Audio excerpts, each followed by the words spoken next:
What up, comic book fam? Happy new comic book day, February 16th, 2022. The 10 book limit was missed once again to nobody's surprise. Came in at 13 books, so not bad, but let's get right into it. I want to do things a little bit differently this week, so I'm going to start off by highlighting two books that I'm into right now. First up from Image Comics, we have Rain, #2. Rain was a book I initially slept on, but the hype from the comic book community sucked me into giving the book a try, and as often is the case, it was a wise decision. The book is an adaptation of Joe Hill's novella Rain that first appeared in his collection Strange Weather in 2017. David M. Booher is handling the adaptation with Zoe Thorogood on the art, Chris O'Halloran on the coloring. The book opens introducing us to Honeysuckle Speck and the love of her life, Yolanda Rusted. We move with the couple to Boulder, Colorado to start a new life together. We're enjoying the couple's excitement for this new chapter in their life when crystal needles fall from the sky for 8 minutes, killing 8,000 people in Boulder, 16 lives per second. I was initially unsure about the art in this book. There was an early panel where I stopped reading because I couldn't stop staring at how a foot was drawn. But continuing through the story, while the art is not perfect, it really began to work for me in combination with the storytelling. The coloring from Chris O'Halloran really helps in making the art pop off the page. When the rain comes, the art is brutal and unforgiving. You really feel the pain as Honeysuckle watches the love of her life die a graphic death in front of her. Loving this book, really looking forward to jumping in on #2. Next up from AWA Upshot, we've got The Crimson Cage #3, another book I want to highlight for you. The Crimson Cage is set in the 1984 regional wrestling circuit of Louisiana. Our main character, Chuck Frenzy, is the big fish in this small pond. But his wife, Charlene, has aspirations for more than just the local Louisiana scene. She's shown pressuring Chuck to get both of them out of there. That night, he goes out drinking with a buddy, the abominable Grud, and afterwards, they both encounter a spirit out in the swamp. The spirit tells them that Chuck will become world champion, but it'll only be once, and his legacy will end there. It tells Abominable Grud he'll never be world champion, but that his son will begin a lasting legacy of champions. Chuck short-sightedly happily takes the deal by accepting the dagger. The story then jumps to the world champ Van Emerald coming to town for a match with Chuck Frenzy. Emerald puts Chuck over at an event hyping the match, and then later that night goes drinking with Chuck. Chuck plans to take the opportunity to put the swamp spirit's prophecy into motion, but is stopped when Emerald promises to pass the world title to him. Fast forward to the match, and Chuck is on fire, thinking this match will make him world champion. The plan was for Chuck to break out of Emerald's signature move, but when the time comes, Emerald won't let him out of it and wins the match. Chuck and Charlene are furious and rush to confront Emerald after the match. But Emerald is nowhere to be found, and they're told by wrestlers that travel with the champ that he does this to all the local stars he performs with. This leads to Chuck making a big decision. I'm loving the art, and I'm loving the flow of this story, and I'm loving the behind-the-scenes wrestling feel of this book, so cannot wait to jump back in for #3. Moving on to DC Comics, we've got Nightwing 89. Now, I've been enjoying this story from Tom Taylor. I jumped on with him at 78. He's one of my favorite writers doing it. And I really enjoyed Nightwing 88. I'm not really a DC guy, or at least I haven't been. I seem to be one now, but I don't know a lot of the characters like Blockbuster, who's the villain in this one. He was trying to assassinate Dick Grayson as he's giving this do-gooder speech. But you have the Teen Titans come in and save the day with Flash swooping in and getting Dick Grayson out of there. I really enjoy the camaraderie of the Bat family and then Dick Grayson with Teen Titans. I loved how they came in, kind of ride or die for him. I appreciate that kind of stuff. Locked in for 89. Moving on to Marvel Comics. Now, I wasn't gonna do it. I always got the 10 book limit in mind. I know I never hit it, but it's always in mind. So I had planned to skip out on another new #1 from Marvel Comics. But when I got into the store, my shop owner had it as his pick, one of his picks of the week. And I'm a sucker, so I went ahead and grabbed it. We'll see how I like it. It's a #1, man. What do you want from me? So I don't know much about Iron Fist. I watched the show on Netflix and hated it like most people. I suffered through the whole thing just because I felt like I just wanted to watch it, but I really did find the main character insufferable. But this new character looks dope. Interested to check this one out. Still with Marvel Comics, we've got Amazing Spider-Man 89, and Spider-Man is back. Haven't seen any hype about this book since the ASM Patrick Gleason cover for 55 that hit when I first jumped back in.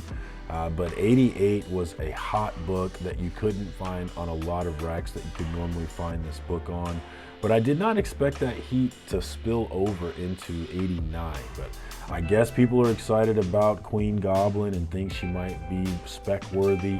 I don't know about all of that. If you watch JP's budget and collecting series where he has a 6 months look back at the hot comics, 95% of those books drop in value, and I don't expect that one to be any different. But we'll see. There's always the exceptions to the rule, but I collect this book as a matter of course of business, and eventually I will read it. Moving on to Image Comics, we've got Time Before Time. Now, I am loving this book. I really enjoy this world. I really enjoy Tatsuo, the main character we have in this book.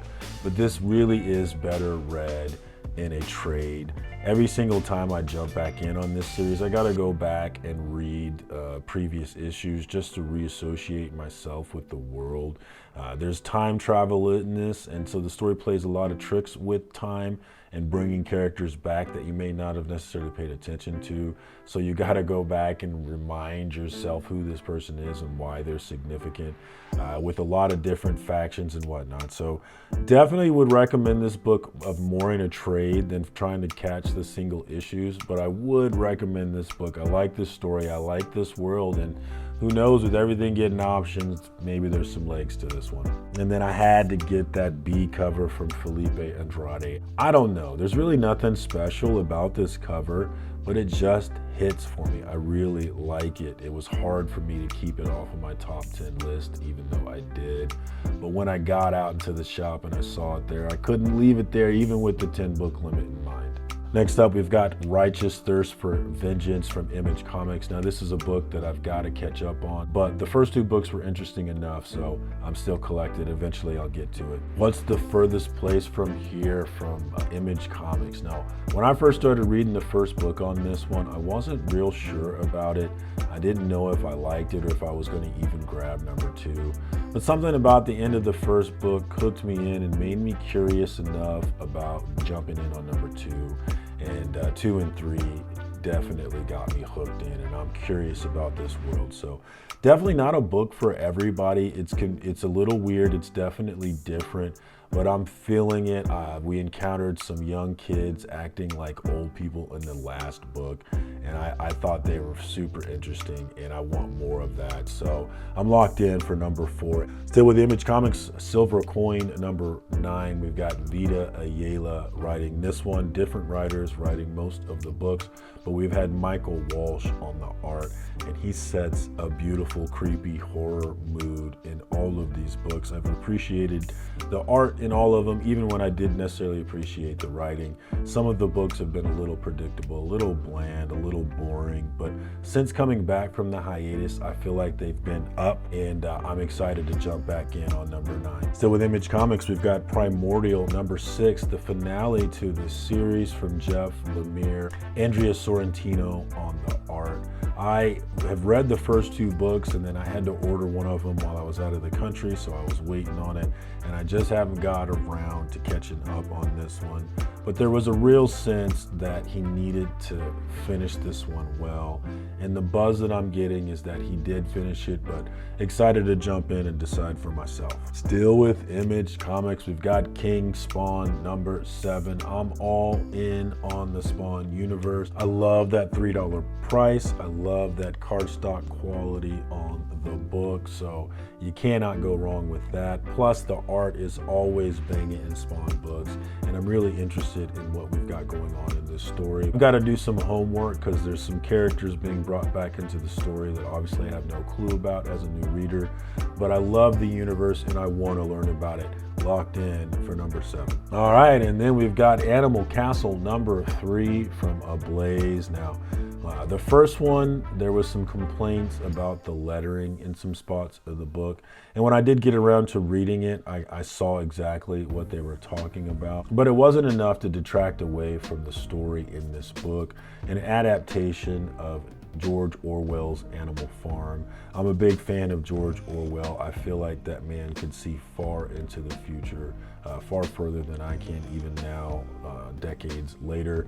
So I'm a big fan of that, locked in for that reason. But let me know, what do you got going on this new comic book day, February 16th? What was your read of the week? What was your cover of the week? For me, read of the week, it was number 1 on my top 10 list. We're going with The Crimson Cage from AWA Upshot. I love that book, loving the behind the scenes stuff. And I'm loving the adaptation of Macbeth, the classic Shakespeare story. So locked in on that one. As far as cover of the week, I'm going with The Time Before Time, number 10 B cover from Felipe Andrade. Nothing really special about this book. Like I said, I couldn't put it on my top 10 cover art for the week, but I really just personally liked this cover and had to have it in my collection. So for that reason, I'm putting it as my number 1 cover of the week in terms of what I was able to get in my collection. But you probably had a better read of the week, a better cover of the week. Drop down below in the comments and let me know what's going on with that. I always appreciate it when you guys do. But until next time, peace, comic book fam.